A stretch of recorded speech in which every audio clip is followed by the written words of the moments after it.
Now, what I'm going to talk about today for the most part are your rights, especially when it comes to things like public service and servant encounters involving traffic stops, sidewalk stops, public building stops, so on and so forth.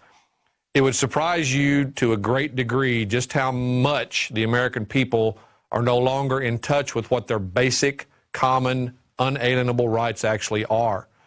We've been indoctrinated into surrendering them to the state and to those that we judge to be an authority over us for far too long. It's probably one of the biggest reasons for government-controlled schools is simply because this indoctrination process has to be done slowly, because what they're telling us about what we have as far as rights are concerned and how they actually treat us in regard to those rights are very much in contrast and in contradiction to each other. But by doing it slowly over time the way they're doing it, most people have gotten to the point where they don't even notice any longer that they have been deprived of those rights until it's far too late. This is the transportation script that I've wrote and am currently recommending for use whenever you're engaged in any type of public interaction, most appropriately a transportation stop, but it can be used in any situation where you're having to deal with any type of public servant who is attempting to exert some sort of authority over you or your property or something of that nature. So that being said, there's a couple of general rules when it comes to dealing with public officials. One of the things I've got here on the transportation script is it's best for you to memorize as much of the actual questions portion as possible. The instruction portion, don't have to worry about memorizing. You just need to know the basic premise of why the instructions are what they are so that you can apply them properly to the questions and the context in which you're having to use them. That being said, one of the major rules I stress vehemently to the people in my class is you're no longer in the world of rights and safety. You're in a world of government intolerance of the very people that empower and create it. The government wants you to be its subject, not the other way around. So, never leave home ever again without some form of recording device with you. Doesn't matter if it's your cell phone, doesn't matter if it's a voice recorder, doesn't matter if it's multiple of either. Don't leave home without something that records. Anytime you find yourself in a situation where you are about to have to deal with a public servant, I don't care if it's someone you've known for years, but you are going to see them in their official capacity as whatever they are, a court clerk, court of record clerk, the county clerk, whatever, you record that encounter. You never know what your public servants are going to attempt to do at any given time anymore. Police officers are being trained to treat us as the enemy. They are first and foremost the ones you have to watch out for. Never talk with a peace officer, police officer, or any other type of officer if you're not recording the encounter. All right, now in the transportation script, you'll notice the yellow highlighted area at the top, the do's and don'ts. These are very important things you need to know. You don't have to memorize these, you just have to know why they exist and what they are for. The first one is, do remember that an officer is required to read you your rights before questioning or searching you if they have placed you in a custodial arrest.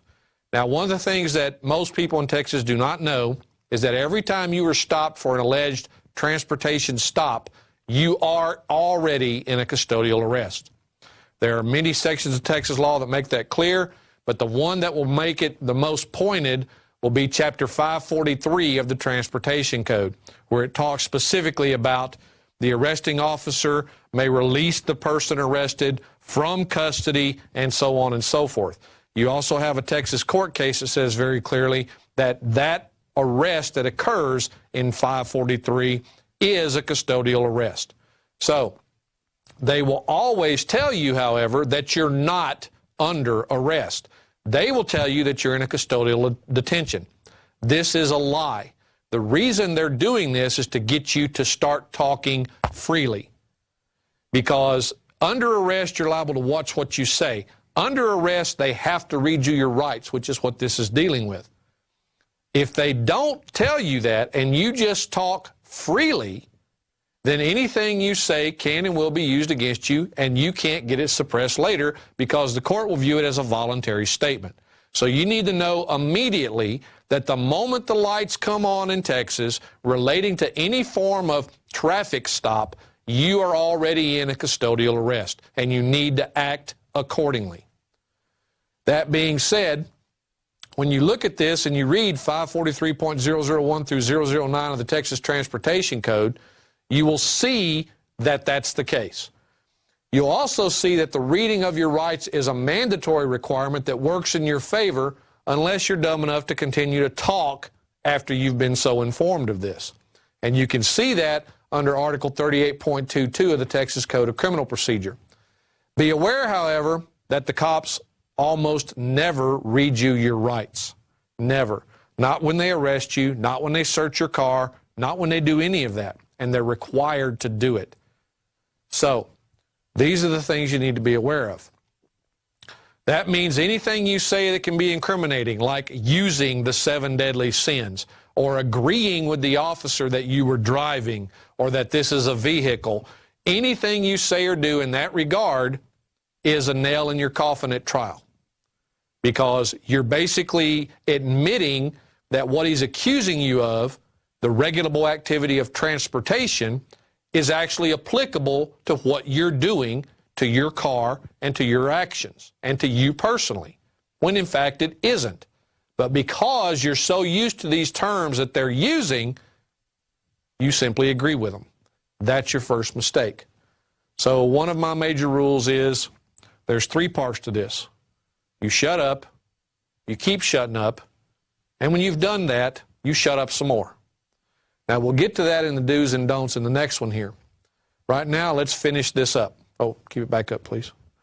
Okay. Since they never read you your rights and you are in a custodial arrest and the officer is lying to you about the custodial arrest, you need to make sure you know that, okay? You are always in a full-blown custodial arrest. Okay, now pop that other one up. All right.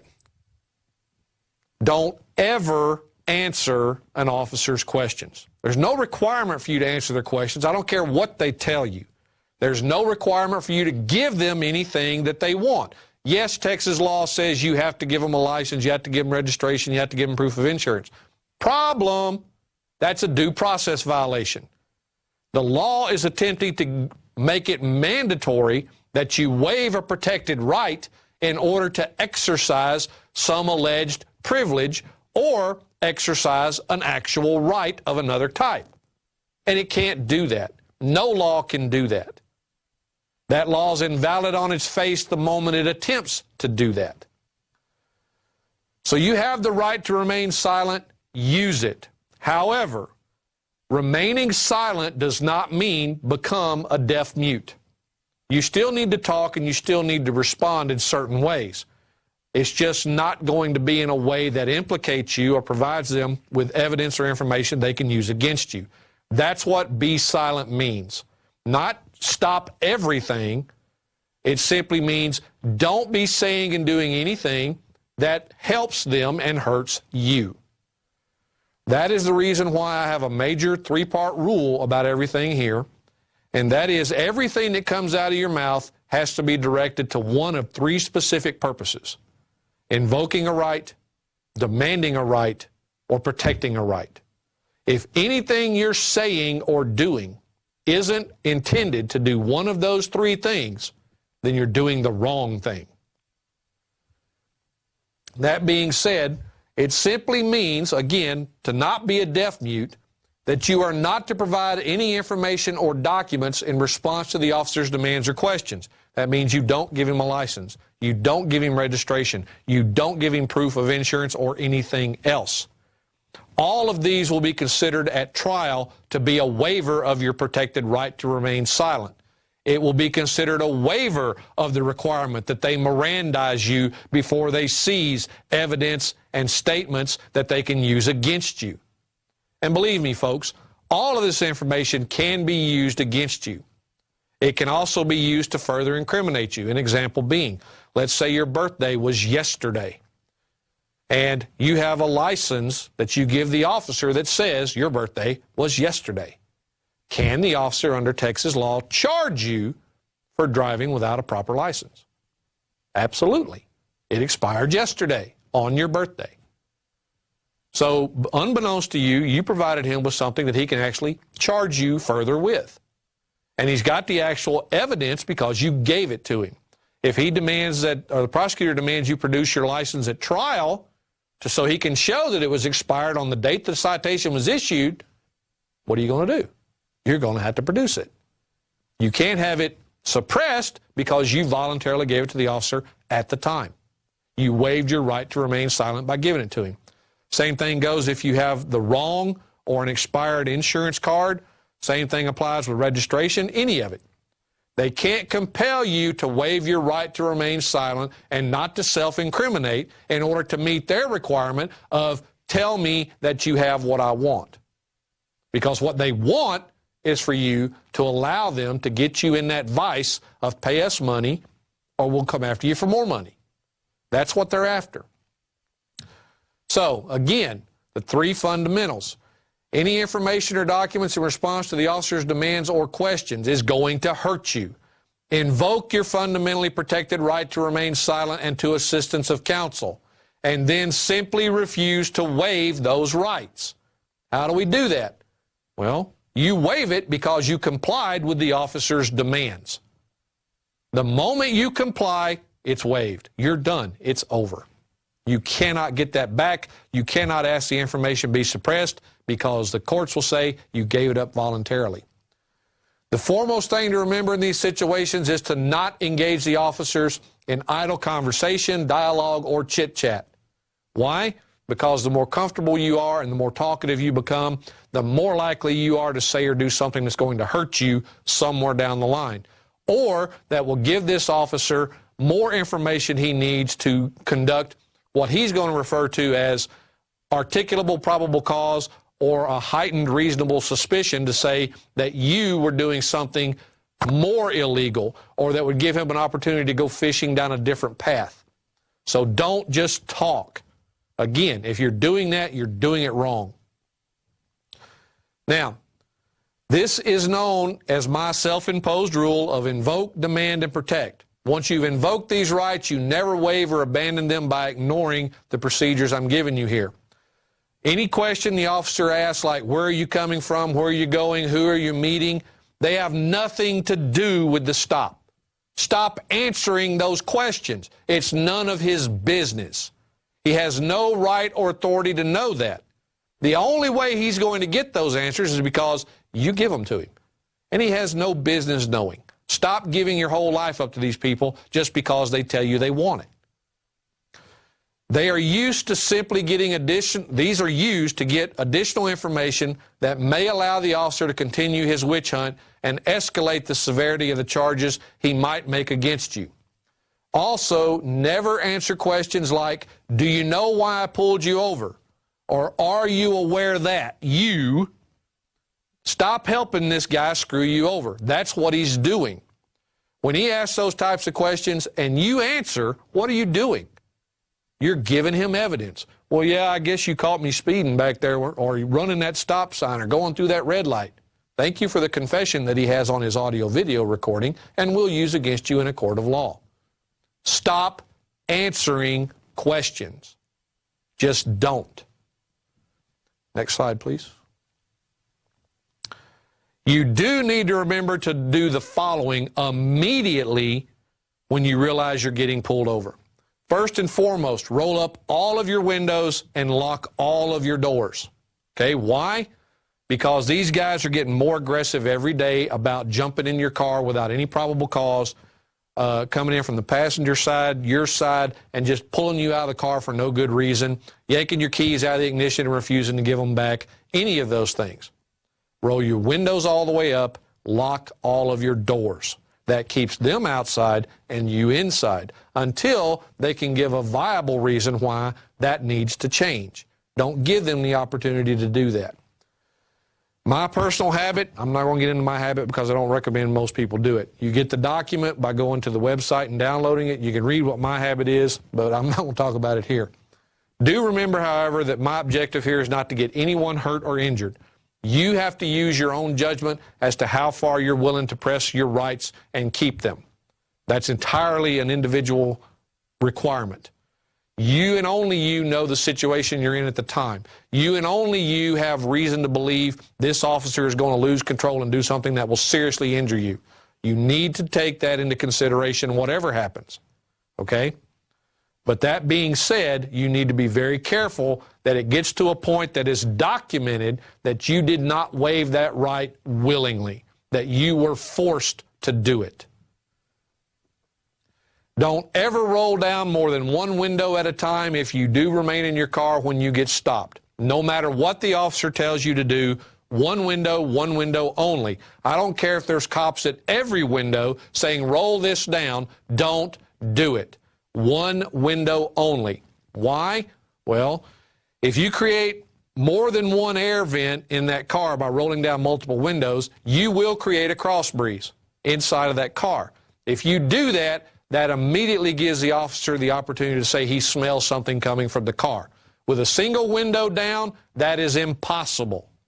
Nothing can exit the car in that manner. There's no wind to blow it out the window for this officer to allegedly smell. So don't ever do that, because the first thing he's going to do when he can't get what he wants one way is he's going to attempt to escalate the stop and get it another. Don't ever roll your one open window down more than 2 and 2.5 inches. Again, no matter what the officer tells you. If he tells you you have to roll your window all the way down, just sit there and say, officer, I like the window where it is. I can hear you just fine. I'm comfortable with it right here. I don't want to roll it all the way down. I'm not going to roll it all the way down. There's no law that requires you to do that. Now, be aware that he will get upset by this, and he will attempt to threaten you, but he's not at a point yet where he can actually justify anything he does that consists of violence. He can yell, scream, and holler at you all day long, but he can't start trying to break your window or anything because you won't roll it all the way down. So just keep that in mind and keep going. Now, when we go forward on this and we look at the next do's and don'ts, don't ever provide an officer with any documents or other information that they demand. The legal ramifications to your fundamentally protected rights are devastating. Again, everything you give out voluntarily will be considered exactly that, voluntarily. It can be used against you, and there will be no chance of you to have it suppressed because you waived the right to remain silent and not provide that information. Don't ever give your consent to an officer to search your car for any reason. That's just dumb. Don't do it. Without a warrant, they don't have a reason to search your car unless they actually put you in the back of theirs with the intent of taking you to a magistrate, which is where they're supposed to take you, even though they take you directly to jail.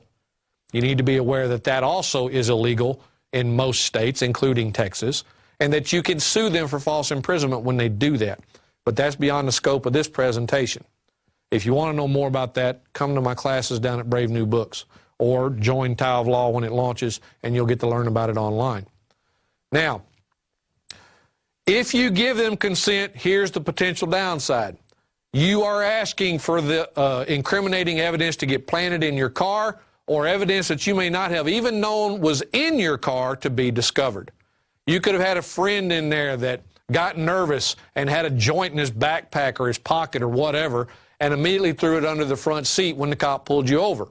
You could have got stopped yesterday by another cop, and you had someone with you that did something similar. And now today you get stopped again and thinking, well, I'm alone, there's nothing in the car, I don't have anything, so yeah, go ahead and search. And you got a joint laying on your front seat that your friend threw there and you knew nothing about.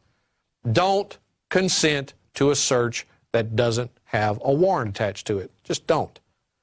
This is the key reason you don't get out of your car, because they have to have a really good reason, such as actually saying, we're taking you with us, in order to get into that car to perform a search without that warrant.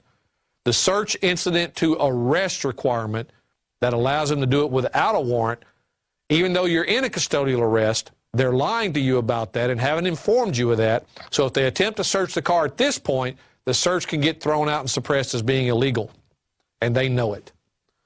So don't ever give consent to search. Okay, next one.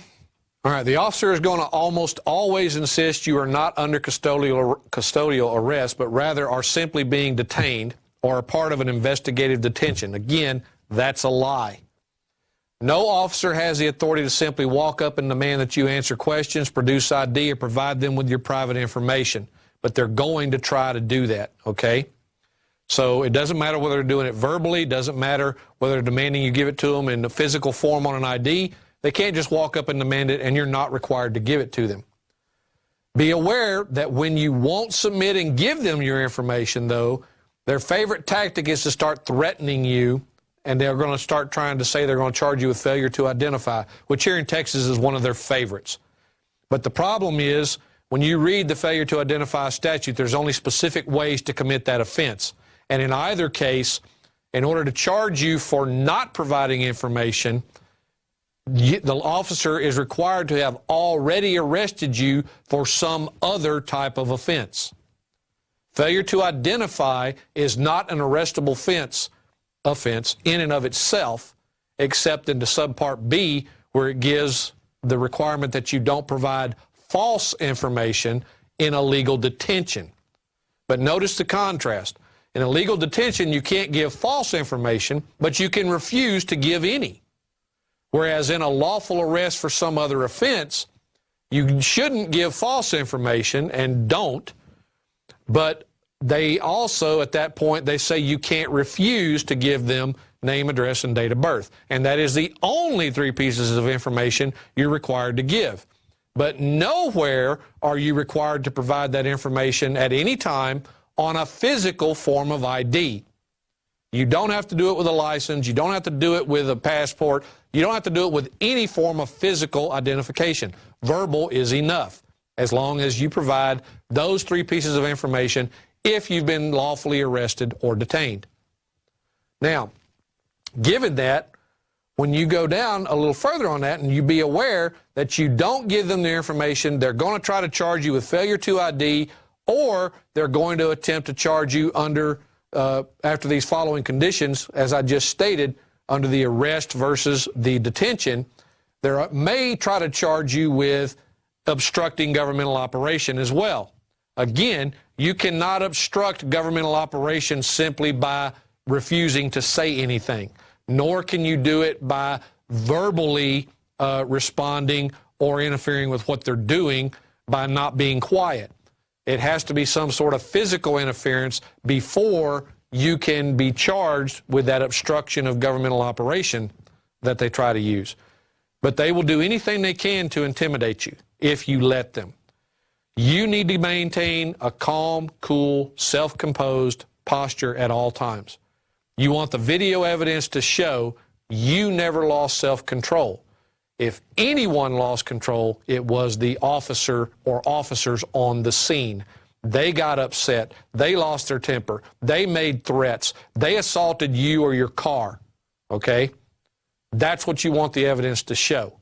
When you start standing up for your rights, I guarantee you these guys are going to start being upset. But when we get to the questions, you're going to see exactly why that's important. Now, when you go down, don't need to give them physical ID. You just simply need to verbally give them those three pieces of information. All right, let's go to the next. Now, how do you know when you are in custody and are required to provide these three pieces of information? How do you know when you are in custody where the officer is required to read you your rights? Well, this legal equation, as I call it, was taken directly from the case law dealing with that particular aspect of the term custody and functional equivalent of custody. Custody is custodial arrest or functional equivalent of a custodial arrest. And like I said, here in Texas, 543 of the Transportation Code tells you you're in a custodial arrest by law right off the bat. A functional equivalent of custodial arrest is when a reasonable person, considering the totality of the circumstances, would believe that he or she is in police custody to a degree associated with a formal arrest. In other words, you can't say, am I free to go, and the officer turn around and say yes. If you say, am I free to go, and the officer says no, now you have the legal presumption of custodial arrest. That becomes very important with that 38.22 of the Code of Criminal Procedure when they must inform you of your Miranda rights before they proceed. Next. Okay. Now, everything you do is directed at protecting yourself. Everything. And you need to remember these two important factors about any traffic stop. The purpose and intent of every transportation stop is to escalate it to either a DUI or drug bust. Always. That is where the officer will attempt to escalate the stop to if given the opportunity. That's just another reason why you do not answer his questions. You do not get into chit-chat or idle talk with the officer that will give him any reason to latch on to any statement that you make and allow him to escalate it to one of these two much higher and much more dangerous offenses. So do not do any of those things. This is what they're going to attempt to do. Be aware of it, expect it, prevent it. Do not attempt to educate the officer. Don't tell him what his job is. Don't tell him who you are. Don't tell him, you know, this is what the law says you have to do. I know my rights and blah, blah, blah. You're attempting to educate an officer on the side of the road. Unfortunately, most of these guys, besides not caring, don't have the IQ for it. Now, that's not to say there's not good officers. There are. I fully agree that there are. But the good ones are too few and far between to stand up by themselves to resist the bad ones. They need our help. Once they see they're not outnumbered, maybe they'll get a voice. Maybe they'll get in a group and make a voice. I don't know. But the only way to do it is to know this for yourself at the moment, so let's get with it. Once you know the officer's name and his badge number, you're going to use that as often as possible while you're going down the things in this script. Why? Because you want that officer associated with every illegal activity you can get him into while he's got you. So you want to directly relate him and what he's doing to some violation of your rights at every single opportunity. That also makes any video record self-authenticating. When everyone that's in the recording is known, no one has to testify as to, well, this is that person, this is that person, this was made here, this was made there. It becomes self-documenting and self-authenticating when everybody's name is stated for the record, when everything in it is agreed that, yeah, that's what was said, that's who it was, and that's when it was done. By doing these things and getting his name and everything introduced and making him answer you like he wants you to answer him, you make that recording self-authenticating, including the one you're making, not just the one he's making. Remember, you don't leave home without a recording device. This includes in your car. I've got multiple ones in mind. Good luck on finding all of them to prevent me from having the record I need.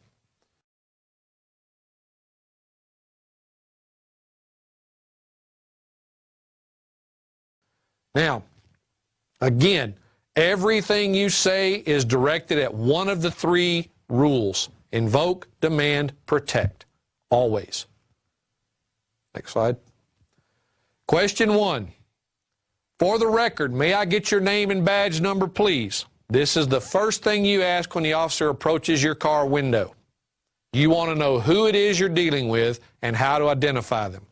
Make sure that your recording catches their name and badge number. That makes your recording self-authenticating.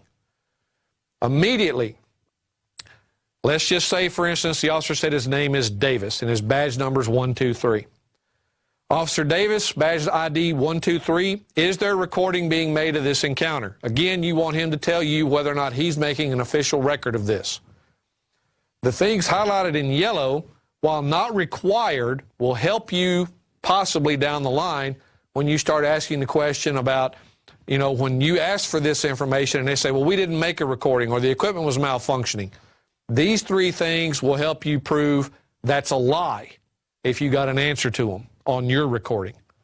So these are optional but potentially helpful. Officer Davis, badge number 123, what is the emergency and how can I help you? Again, we're not going to assume we did anything wrong.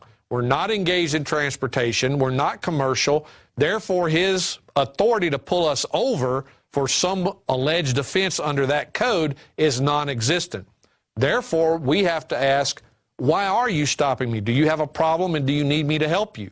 Because in Texas and most other republics, they can ask for help from the people to subdue a criminal or things of that nature, and you're required to help if you can.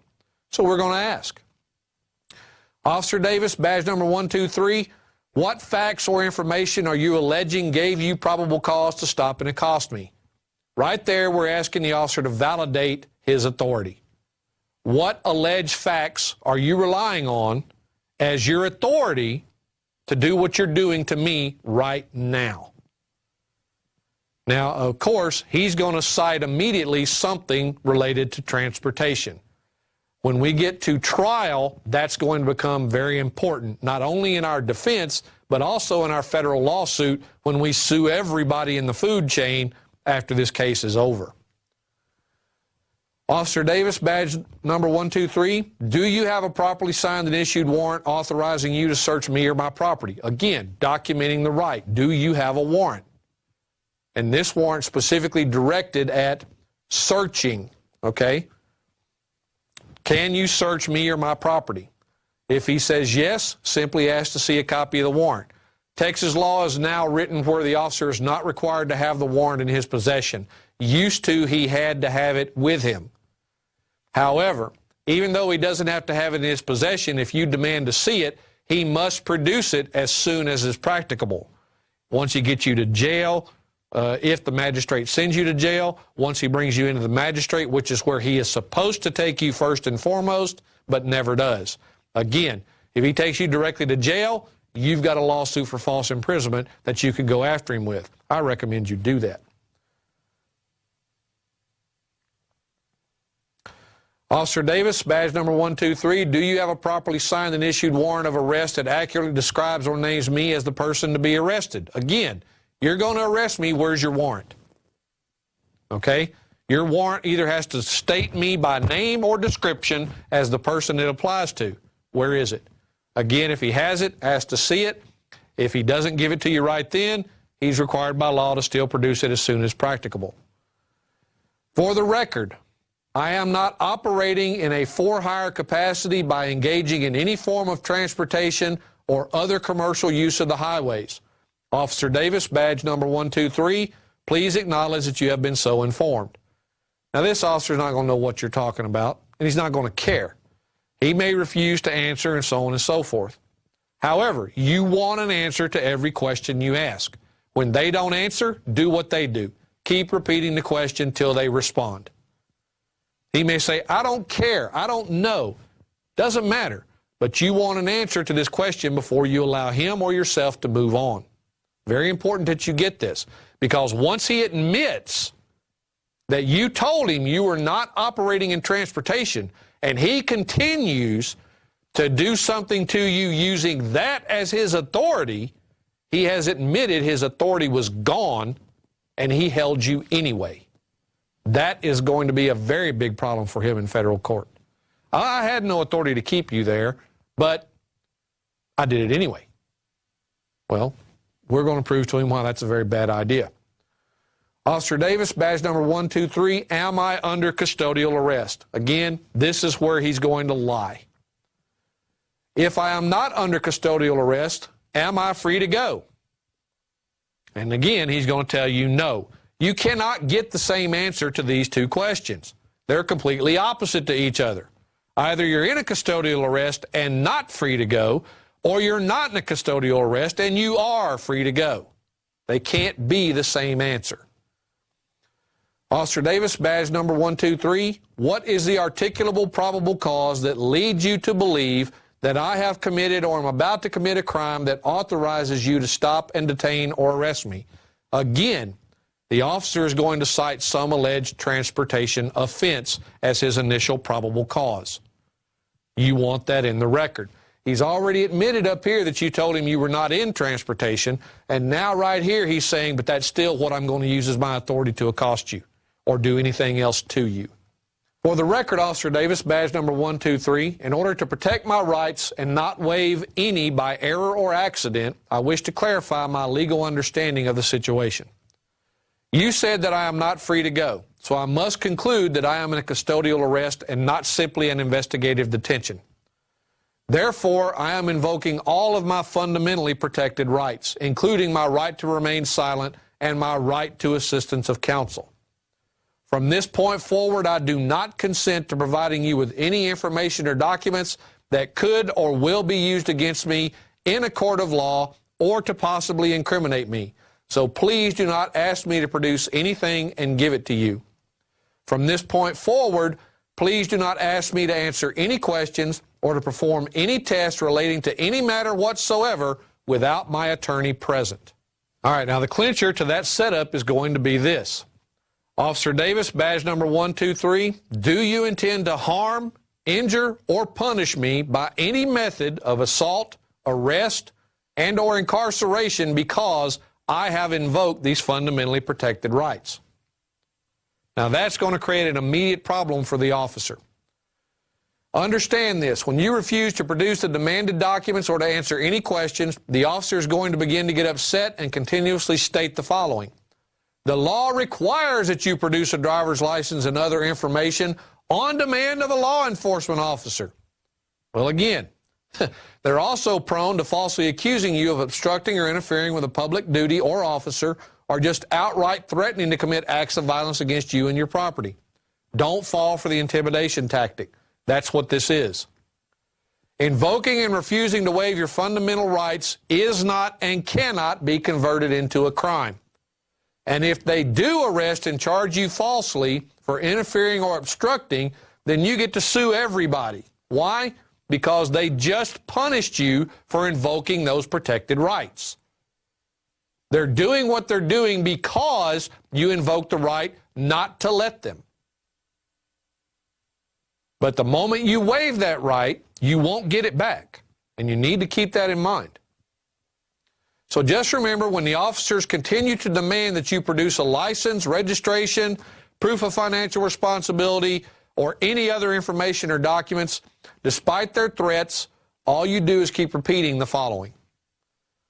For the record, Officer Davis, badge number 123, no law is valid if it requires me in any way to waive any fundamentally protected right in order to exercise any other right or alleged privilege. And no law can convert the free exercise of any right into a crime. I have repeatedly informed you that I choose not to waive any of my fundamentally protected rights. So I ask you once again, officer, do you intend to harm, injure, steal my property, or otherwise punish me for invoking my fundamentally protected rights? Again, we're putting them between a rock and a hard place on making this choice. Because remember, their video record is showing that all you're doing in a calm, cool, collected voice is invoking your rights. The rights that you have that are inherent. They're not constitutional rights. They're not civil rights. They are unalienable, inherent rights. And he can't have them unless you give them away. So don't. If he's going to harm you, he's going to do it anyway. If he's going to threaten you, he's going to do it anyway. Keep that to a minimum whenever possible. But don't waive your rights until you can prove that the only reason you waived them was because of the threat of violence against you or your property. Okay? That's very, very necessary. The courts will give them every possible opportunity to escape if you assist them in any way. So don't. Now, warning. Be prepared for the officer to do or threaten precisely that he is going to harm, injure, or punish you or your property in some form or fashion. So again, they're going to start threatening you with all kinds of things, including the falsified criminal charges we've already discussed. You only need to use this sub-item A portion of this once. Anytime you deal with a particular officer, use it on that officer, and it's only required that you do it once because the record will show that you notified him and gave him the chance and the opportunity. Officer Davis, badge number 123, due to your attitude, demeanor, and your continuous threats to falsify charges and commit acts of violence against me and my property, while displaying a deadly weapon. I feel physically threatened and in fear for my life. I demand that you cease and desist and that you get a supervisor here immediately.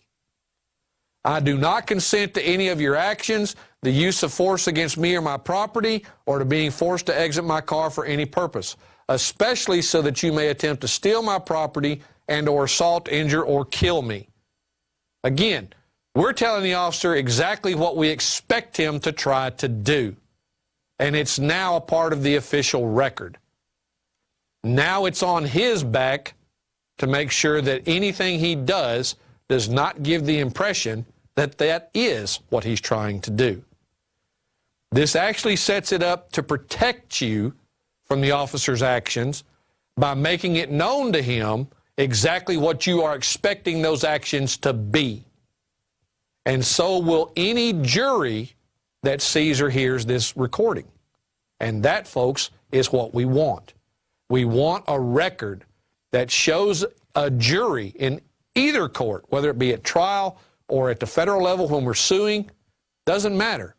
We want to show that we did nothing wrong. We simply invoked our rights. We asked the officer to respect that, and all he could do was threaten us with violence when we did so. That's not going to bode well for him on the other side. Officer Davis, badge number 123, you are fully aware that I have already invoked my fundamentally protected right to remain silent and my right to assistance of counsel. Do you intend to continue in your unlawful efforts to violate my rights?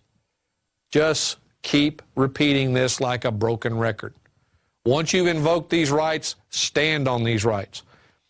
So, it is my belief that the information you are demanding may possibly be used against me in a court of law or an attempt to incriminate me. And that's true. It will be.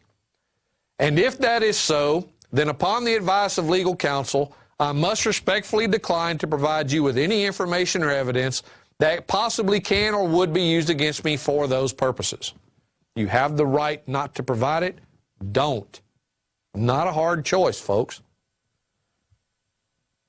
Officer Davis, badge number 123, I am asking you again, do you intend to continue to deny me in my rights and to falsely imprison me, or am I free to go?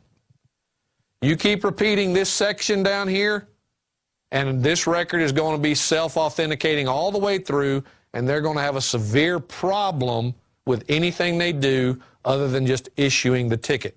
That is the purpose. Now, when you start doing this, if they start threatening to break your windows or anything of that nature, you need to know basic safety protection for yourself. Cover your eyes and like this for the side of your face and look down at the center console of your car so that anything they do won't come flying into your face. But if you do this correctly and you don't lose your temper, the odds of that happening get lower and lower with each passing question.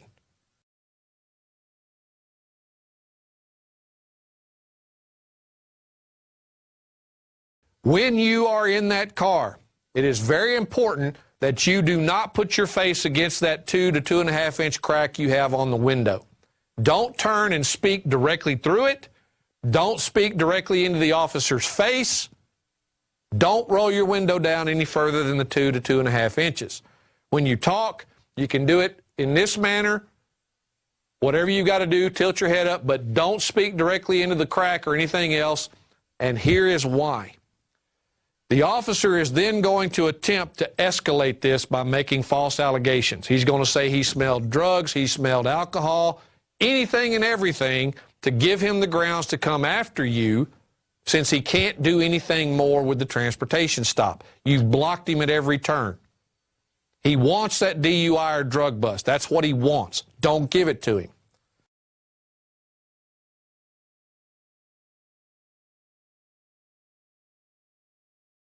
Now, what he did was, after they had already written the ticket, they refused to give her back her identification, which was a passport and a student ID. That's what she used for identification. They wouldn't give her her identification back, nor would they give her a copy of the citation, even though she had already signed it. They held her there for another 48 minutes trying to get her to get out of the car by doing the following. What they did was illegal. But if you don't know how to respond immediately to what they do right here, this video is no longer going to be helpful to you in a court of law. It's going to be hurtful. Why? Because the officer has made an allegation regarding a potential offense that you have failed to rebut the moment it was made.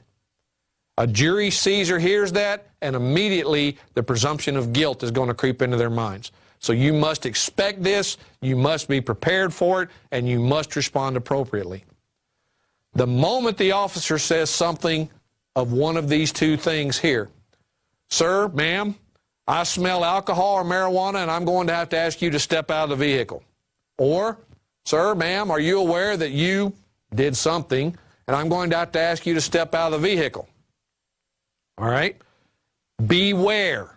The moment they say something like this, they are making an attempt to escalate.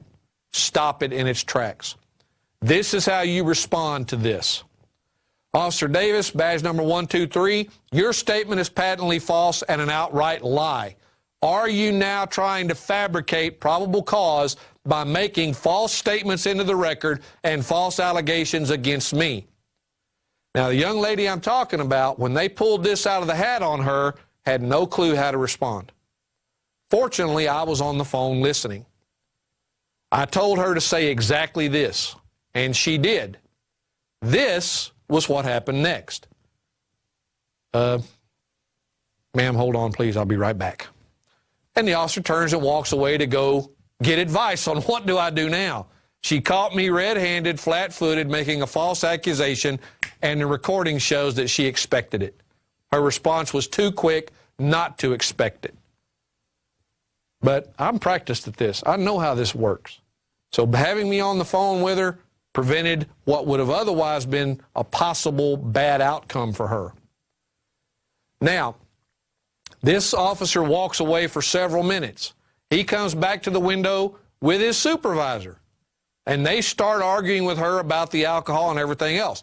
She keeps repeating this and saying, look, I invoke my rights. I'm not getting out of my car to do a breathalyzer. I'm not getting out of my car to discuss anything with you because I've invoked my right to remain silent and I've invoked my right to assistance of counsel. Getting out of my car to do anything of that nature will not help either of us, and I'm not doing it. Ma'am, we'll be right back with you. And they turn around and walk away from the window again. She's not waiving her rights, folks. No matter what they tell her or what they threaten her with, she's not waiving her rights.